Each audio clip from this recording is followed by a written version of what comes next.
बिस्मिल्लाहिर्रहमानिर्रहीम। अस्सलाम वालेकुम दोस्तों, आप देख रहे हैं हमारा यूट्यूब और Facebook channel doctor Umar Farooq astrology. पिछले लेक्चर में हमने पढ़ा शरफ की कंडीशन को। दोस्तों ने बड़े गौर से लेक्चर सुना, स्टूडेंट्स ने, मुझे बड़ी खुशी हुई। उन्होंने पूछा जी बुर्ज जौज़ा और बुर्ज दिलों में किसी को कोई ताकत नहीं मिलती, बिल्कुल नहीं मिलती। अच्छा, अब जैसा हमने पढ़ा शरफ को, आपने देखा हमने लिखा यहाँ शरफ। अब अगला लेक्चर ये है शरफ के बाद जो दूसरी ताकत सितारे को हासिल होती है उसे कहते हैं औज। औज औज ऐसे समझिए कि जैसे शरफ में बादशाह हुआ, औज में वजीर हुआ सितारा। तो जोहरा को जो उसका औज का बुर्ज है जोहरा का, वो है जौजा। औज जोहरा, यहां जोहरा को दूसरी ताकत हासिल हुई। और सूरज को जो औज हासिल हुआ, औज शम्स, बुर्ज सरतान में।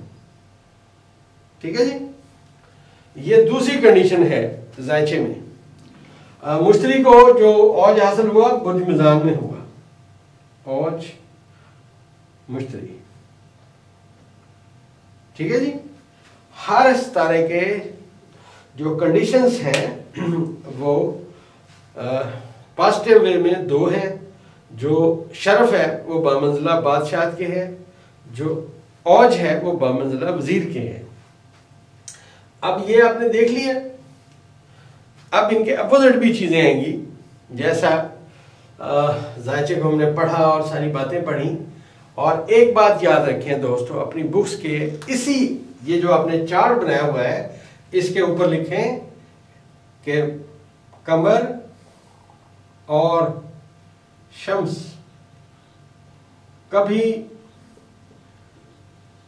रिवर्स नहीं होते।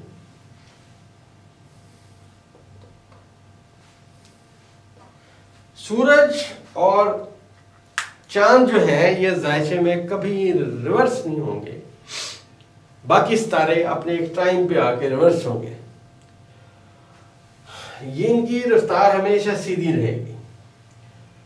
अब एक बात और याद रखें कि इस तमाम बुर्ज में चांद और सूरज को एक एक बुर्ज है। चांद का जो बुर्ज है वो सरतान है और शम्स का जो बुर्ज है वो असद है। इसके अलावा इनका कोई बुर्ज नहीं है। जैसा हमने पढ़ा कि मरीख जो है वो हमल का भी हाकम है और अकरब का भी वो हाकम सितारा है। लेटेस्ट बातें और बहुत सारी हैं, लेकिन क्योंकि एक बहुत ज़्यादा स्टूडेंट्स पे बोझ ना पड़े, उनको बात समझ आती रहे, आहिस्ता आहिस्ता इल्म उनको हजम होना शुरू हो, ताकि वो डरे ना, घबराए ना, आगे से आगे चलें। अब मैं बातें रिपीट करता हूँ, कुछ दोस्तों को कुछ चीजें समझ नहीं आई, मैं दोबारा बताता हूँ। हर बुर्ज 30 दर्जे का है। इसमें जो सितारा आएगा इस बुर्ज में वो अपनी स्पीड के मुताबिक इसमें से गुजरेगा। एक बुर्ज को सूरज तकरीबन 30 दिन में तय करता है, चांद तकरीबन 2.25 दिन में तय करते हैं। हर सितारे की एक अपनी स्पीड है। ज़ुहल तकरीबन 2.5 साल में तय करता है। ज़ोहरा अगर मुस्तकीम है, सीधा जा रहा है, तकरीबन 30 दिन में तय करता है। लेकिन हर सितारा सूरज से एक खास फासले पे आके रिवर्स हो जाता है। और गुरूब हालत में जो सितारा होता है उसकी ताकत अपीयर नहीं होती। ये भी आपने कानून याद रखना है कि जो सितारा एक खास, जो मैं आपको पढ़ाऊंगा आगे, एक खास दर्जे पे आएगा तो सूरज के पीछे गुरूब हो जाएगा। सितारों का तुलू गुरूब भी आपको पता होना चाहिए, कौन सा सितारा कब तुलू होगा, कब गुरूब होगा। ये भी एक आपकी मेजरमेंट है जो आपको पता होनी चाहिए। अब यहां पे सितारे को शरफ हुआ बुर्ज हमल में। हमने एक किसी का जायचा बनाया, फर्ज कीजिए वो बच्चा पैदा हुआ 1 अप्रैल को। तो 1 अप्रैल को जब वो पैदा हुआ तो सूरज तलू हो रहा था, निकल रहा था, तो उसका आपने जब कैलकुलेशन की तो आपको पता चला कि जमीन बुर्ज हमल के सामने है। अब उस बंदे के चेहरे से एक, आप समझिए उसके चेहरे पे एक, जिसे कहते हैं ना कि रोब, एक दबदबा वो जाहिर होगा। और क्योंकि यहाँ उसका दिमाग है, ये सर का ऊपर वाला हिस्सा है, तो जब सूरज बामंजिला बादशाहत के उसके पहले खाने में है तो बंदा ज़हीन होगा, नलायक आदमी नहीं होगा। जैसे आपने किसी का जायचा बनाया, उसके जायचे में जंब आ गया, पहले खाने में जंब आ गया, जैसे आजकल के जायचे में वो जो सुगला जो है यहाँ पे जंब बैठा हुआ है, तो वो धोखे और फ्रॉड की निशानदेही करते हैं। इसके अलावा सबसे अहम बात जो हमारी वेस्टर्न एस्ट्रोलॉजी में है वो ये है कि जोजा में रास को शरफ होता है, जोजा में रास को शरफ होता है, और जंब को जो शरफ होता है वो कौस में होता है। ये बात याद रखें, रास को शरफ हुआ और जंब को शरफ हुआ। ये जो शरफ वाले सितारे हैं इनका जायचे में अलग असर आता है। अगर किसी के जायचे में सितारे ज्यादा शरफ के मकामात पे हैं तो उसका मतलब ये उसका जायचा बड़ा तगड़ा है। ये जो चीजें हैं, ये जो जैसे मैंने आपको लिख के दिखाया है, बिल्कुल ऐसे अपना चार्ट बनाए, ये आपकी टेबल पे पड़ा रहे, हर वक्त आपकी नजर पड़े। आपको याद होना चाहिए कि बुर्ज हमल का हाकम सितारा मरीख है, इसमें सूरज को शरफ होता है, और ये इसके साथ लिखेंगे ये मुनकलिब बुर्ज है। ठीक है जी, मुनकलिब बुर्ज है। दूसरा जो बुर्ज है ये साबित बुर्ज है,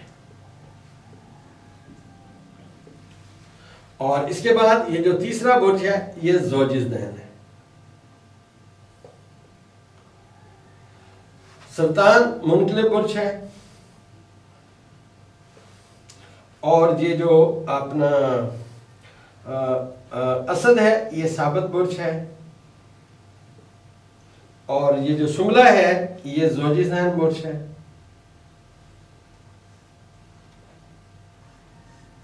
और ये जो मिजान है ये मुनकलिब बुर्ज है, और जो बुर्ज अकरब है ये साबित बुर्ज है, और ये जो कौस है ये ज़ोजिज़दैन बुर्ज है, और जो जदी है ये मुनकलिब बुर्ज है, और ये जो दिलो है ये साबित बुर्ज है, और हौद जो है ये भी ज़ोजिज़दैन बुर्ज है। ज़ोजिज़दैन याद रखिए, मुनकलिब में चीजें तब्दील होंगी, साबित में एज इट इज रहेंगी, ज़ोजिज़दैन में कभी तब्दील होंगी कभी तब्दील नहीं होंगी, क्योंकि ज़ौज माने दो है। असल में जो बुर्ज है वो या मुनकलिब है या साबित है। ज़ोजिज़दैन जो है उसमें कुछ असर अपना मुनकलिब का आएगा, कुछ साबित का आएगा, तो ज़ोजिज़दैन बन जाएगा। ज़ौज माने होता है दो। जायचे को जितना आप याद रखेंगे, और जैसे मैं आपको पढ़ा रहा हूँ, मुझे बड़ी खुशी है, मेरे स्टूडेंट्स बहुत मेहनत से पढ़ रहे हैं और माशाल्लाह बड़े खुश हैं, अल्लाह का बड़ा करम है। तो एक तालिब इल्म जो होता है, मैं भी तालिब इल्म हूँ, मैं कभी नहीं कहता मुझे कोई बहुत इल्म आता है, मैं भी तालिब इल्म, मैं भी पढ़ता रहता हूँ, सोचता समझता, बस मेरी थोड़ी डेटा कलेक्शन ज़्यादा देर की होगी, आपकी नहीं है, लेकिन इंशाल्लाह आप मेरे से बहुत आगे जाएंगे। उसकी वजह यह है कि मुझे किसी ने ऐसे नहीं पढ़ाया जैसे मैं आपको पढ़ा रहा हूँ। तो दोस्तों इस चीज़ को जितना ज़्यादा आपने इन पे गौर करना है, इन बुरूज पे, माहियत पे गौर करना है, सितारों की यहाँ कंडीशन पे गौर करना है, यही चीज़ें आपको जायचे में लेके चलना इन्होंने ही है। याद रखिएगा एक बात जो मैं आपको समझा रहा हूं, जितना आपका मेमोरी अच्छी होगी, जितने ज्यादा आप जायचे बनाएंगे, उतना आपका तजर्बा बढ़ता जाएगा। ये ऐसे समझिए कि अलजबरा है, मैथ है, कैलकुलेशन है, इसकी वैल्यूशन डेली चेंज होगी। अब ये जो सितारे इसमें यहाँ पे सफर कर रहे हैं, हर सितारे की स्पीड अलग है। और यहाँ पे लोग किताबें पढ़ के जो है ना, जी किताब में लिखा हुआ है, ऐसे है, किताब में लिखा हुआ है कि वो पता नहीं योग हो गया, मोग हो गया, ना इल्म सीखा। मैंने कहा ना किसी अहले इल्म की एक जूती भी नहीं सीधी की कि कोई इल्म आता, इल्म को बदनाम किया। अब मैं आप मिसाल देने लगा हूँ। आजकल प्लूटो यहाँ पे है, बुज़दिलों में प्लूटो यहाँ है, ओके। और देखिए नेपच्यून यहाँ पे था, लेकिन नेपच्यून अब यहाँ पे आएगा। अब मुझे ये बताइए कि इसी ज़ायचे को ले लेते हैं कि हमारा प्लूटो यहाँ पे है, नेपच्यून यहाँ आ गया। अब 11वें खाने में बैठा हुआ पहले खाने को ताकत दे रहा है। अब बताएं ऐसे बंदे कब आएंगे, क्योंकि उन्होंने तो 10 साल यहाँ रहना। तो ये हर बंदे का ज़ायचा डिफरेंट होगा, किसी को ये फायदा देगा, किसी को ये नुकसान देगा। जिसके ज़ायचे के 11वें खाने में उसको तो फायदा देगा, जिसके ज़ायचे के 12वें खाने में आ गया उसकी तो सेहत खराब हो जाएगी। ज़ायचा पढ़ने का कायदा यही है, पढ़ते रहें, इससे एक्सरसाइज करें, आगे से आगे बढ़ें। इंशाल्लाह अल्लाह खैर करेगा। जो बात समझ ना आए कमेंट करें तो हम आगे आपको बता देंगे। दोस्तों ये जो हमारा चैनल है इस पे मैं कैसा पढ़ा रहा हूँ, आप कैसा फील कर रहे हैं, तो आप गूगल पे जाके वहाँ पे अपने इजहार ज़रूर करें, वहाँ पे कमेंट्स दें कि मैं कैसा पढ़ा रहा हूँ और आप क्या महसूस कर रहे हैं। उससे ये होगा कि लोगों को ये पता चलेगा कि ये इल्म है और इस इल्म को बयान करने की हम कोशिश कर रहे हैं। इंशाल्लाह आपके कमेंट्स का बड़ा इंतज़ार रहेगा।